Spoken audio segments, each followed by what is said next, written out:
While decrystallizing some old honey, I noticed the bags were expanding and some of the honey was foaming up. At that moment, I realized this is a good time to make a bochet.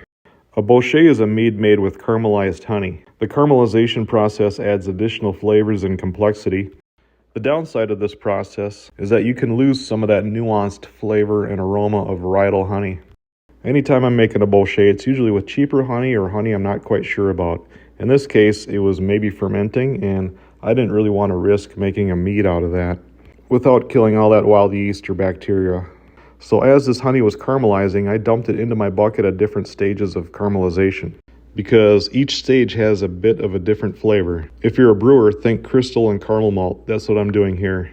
And I stopped at 105 minutes. That's as dark as I wanted to go. A lot of people make the mistake of scorching the honey.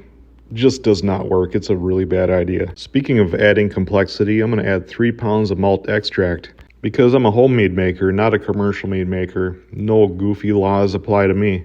Throwing in a bunch of raisins, by the way, you need to chop up raisins if you add that to your mead. Otherwise, all it does is plump up and the inside of the raisin doesn't contribute to your mead. And also, beating a dead horse here, but raisins are not a significant source of nutrients. And now we've gotten to my happy place. Every time I've made mead with cacao nibs, it always turns out stellar, and I wish I made more. Versus cocoa powder or chocolate bars or whatever people use to try to get chocolate in their mead. As a side note, vanilla will enhance chocolate flavor, but you want to do that after fermentation because yeast will metabolize vanillin.